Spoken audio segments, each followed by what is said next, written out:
Hello, నేను doctor Aruna Moparthi, running Meenakshi test tube baby centre, bus stand దగ్గర, గుంటూరులో. Meenakshi test tube baby centre is a place where we speak everything and anything about women's health.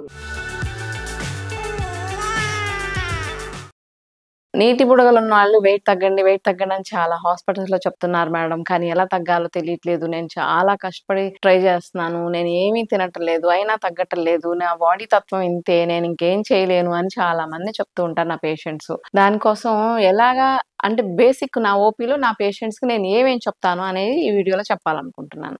Basic గా treatment ఏముంటుందంటే, నీటి బుడగలు అనేవి pregnancy కావాలనుకున్న వాళ్ళకి, వద్దనుకున్న వాళ్ళకైనా కూడా బాడీ వెయిట్ ఎక్కువగా అవ్వటం వల్ల ఆ బాడీ ఫ్యాట్ లో నుంచి కొన్ని హార్మోన్స్ రిలీజ్ అవుతాయి అన్నమాట. ఆ హార్మోన్స్ ప్లస్ మనకు బేసికల్ గా రోజు అండాశయంలో విడుదలయ్యే అండాశయంలో హార్మోన్స్, ఫ్యాట్ లో నుంచి వచ్చే హార్మోన్స్ రెండు ఎక్కువైపోయి ఇంబ్యాలెన్స్ అయిపోతుంది. హార్మోనల్ ఇంబ్యాలెన్స్ అయిపోవడం వల్ల అలా చిన్న చిన్న నీటి బుడగలు ఎక్కువైపోతాయి. అప్పుడు అండం విడుదలై ప్రెగ్నెన్సీ రాదు.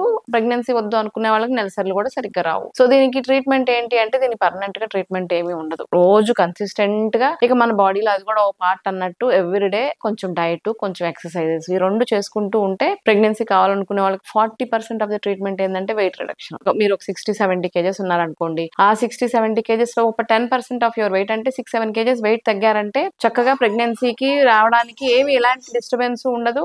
అండం విడుదల అవుతుంది. ప్రెగ్నెన్సీ కావాలంటే ప్రెగ్నెన్సీ లేదా నెలసరైనా వచ్చేస్తుంది అనమాట. సో ఈ 10% ఆఫ్ వెయిట్ ఎలా తగ్గాలి అంటే, దాని గురించి కొన్ని టిప్స్ చెప్పాలనుకుంటున్నాను. ఈ 10% ఆఫ్ వెయిట్ అంటే ఒక్కసారే 10% తగ్గాల్సిన అవసరం లేదు. 6-7 కేజెస్ ఒకసారి తగ్గాల్సిన అవసరం లేదు. ఒక పీరియడ్ ఆఫ్ టైం, ఒక నెలకు ఒక 2-3 కేజీలు, నెలకు ఒక 2-3 కేజీలు చొప్పున ఒక 2-3 నెలలు టైం పెట్టుకొని ఆ 10% ఆఫ్ ద వెయిట్ తగ్గారనుకోండి, తగ్గిన తర్వాత ఇంకా తగ్గాలని ఏం చేయకుండా దాన్ని అలాగే మెయింటైన్ చేసుకోవాలని కన్సిస్టెంట్ గా వర్క్ చేస్తూ ఉండాలన్నమాట. మనకి ప్రాబ్లం ఎందుకు వచ్చింది, మెటబాలిక్ డిసార్డర్ అనేది ఎవరికి చెప్పలేము. సో వచ్చినప్పుడు దాన్ని ఏం చేయాలి, రోజు కన్సిస్టెంట్ గా చేసుకుంటూ ఉంటే ఇంకా ఎక్కువ ఇబ్బంది పెట్టకుండా ఉంటుంది. ఏం చేయొచ్చు అంటే, చక్కగా 3 పూటలు అన్నం తినొచ్చు. ఆహార మార్పులు ఏమేమి చెప్తాను. 3 పూటలు చక్కగా ఫుడ్ తీసుకోవచ్చు. మార్నింగ్ బ్రేక్ఫాస్ట్ లో ఏమైనా తినొచ్చు, కొంచెం తక్కువ క్వాంటిటీ.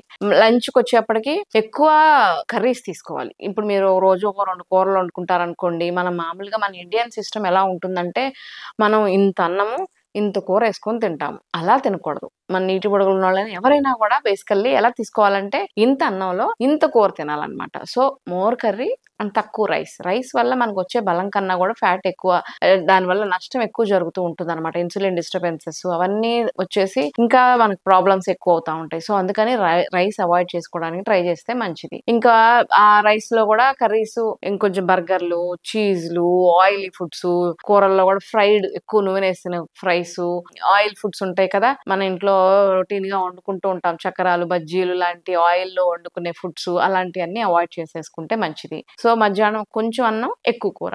రాత్రికి రైస్ కాకుండా రోటీస్, మనం చపాతీలు తింటే వేడండి అని చాలా మంది చెప్తూ ఉంటారు. అలాంటి ఏం ఉండవు అసలు. ఎందుకంటే నార్త్ ఇండియాలో అందరూ రోటీసే తింటారు 3 పూటలు. సో మన బాడీకి మన తీరుకు పడట్లేదు అనుకోండి, మీకు గోధుమ రొట్టెలు కాకపోతే జొన్న రొట్టెలో, రాగి రొట్టెలో సంథింగ్ ఏదైనా 2 రోటీస్ ఎక్కువ కర్రీస్ తో తీసుకోవాలి.